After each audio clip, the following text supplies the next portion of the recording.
Assalamualaikum warahmatullahi wabarakatuh. Seperti kata pepatah, tak kenal maka tak sayang. Jadi perkenalkan, kami dari MTS Negeri 1 Pringsewu dengan saya Aida Husnul Khotimah dan rekan saya Aiko Anissa Tufaila. Kami akan mempresentasikan proposal kami yang berjudul Perilaku Pengurangan Bahan-bahan Kimia pada Tanaman Padi Masyarakat Pringsewu Perspektif Al-Quran Surah Al-A'raf ayat 56. Yang pertama adalah latar belakang. Pada saat ini masih banyak sekali petani yang masih menggunakan bahan-bahan kimia untuk meningkatkan produktivitas hasil panen tanaman padi mereka. Namun, penggunaan bahan kimia secara berlebihan adalah salah satu bentuk kerusakan yang harus dihentikan agar kelestarian lingkungan dan juga kesehatan masyarakat tetap terjaga. Namun, ada yang menarik, yaitu masyarakat petani Pringsewu telah merubah perilaku mereka dengan cara mengurangi penggunaan bahan-bahan kimia dari tanaman padi.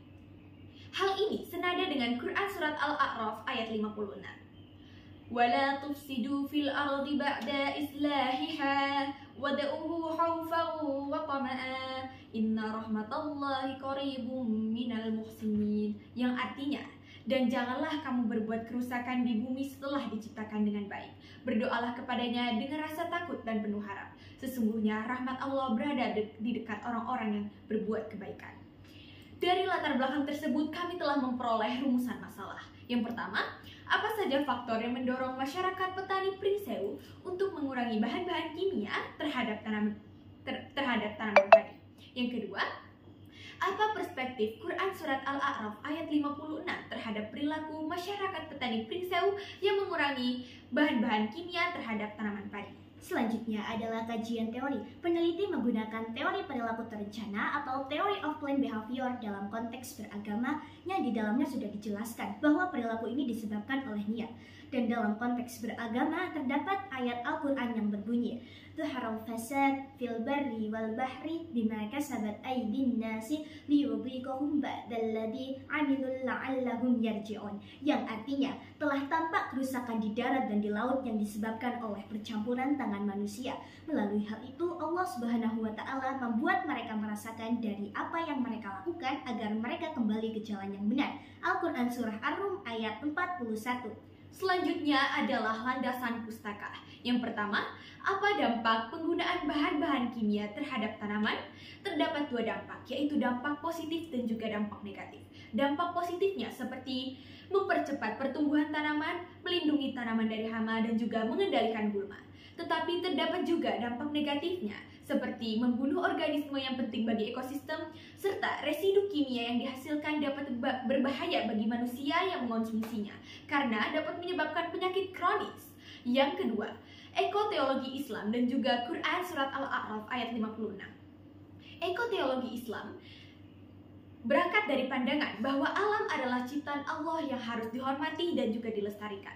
Manusia sebagai pemimpin harus bisa bertanggung jawab untuk menjaga dan juga merawatnya secara bijaksana. Quran Surat Al-A'raf ayat 56 adalah salah satu ayat yang menganjurkan betapa pentingnya menjaga alam. Selanjutnya adalah metodologi penelitian. Jenis penelitian ini merupakan penelitian deskriptif kualitatif yang bertujuan untuk memahami fenomena perubahan perilaku petani dalam mengurangi bahan-bahan kimia pada tanaman padi masyarakat Krisnamulyo. Dan ada pendekatan yang digunakan dalam penelitian ini adalah studi kasus. Selanjutnya ada teknik pengumpulan data. Peneliti akan melakukan wawancara semi terstruktur kepada petani di desa Krisnamulyo untuk menggali informasi lebih dalam apa sebab-sebab mereka berperilaku mengurangi bahan-bahan kimia pada tanaman padi di desa Krisnamulyo. Dan wawancara juga dilakukan kepada tokoh-tokoh agama yang ada di masyarakat setempat untuk mengetahui bagaimana pandangan Islam dalam perspektif Al-Quran Surah Al-A'raf ayat 56 terhadap perilaku petani tersebut. Dan ada juga penggalian literatur tentang ekoteologi. Dan yang terakhir adalah analisis data. Meneliti menggunakan pendekatan tematik analisis yang telah dikembangkan oleh Brown dan Clark pada tahun 2014 yang di dalamnya memaparkan bahwa ada 6 langkahnya. Yang pertama, familiarisasi tema. Yang kedua adalah pembuatan kode awal. Yang ketiga, mencari tema. Yang keempat, meninjau tema. Yang kelima, finalisasi tema. Dan yang terakhir adalah pembuatan laporan.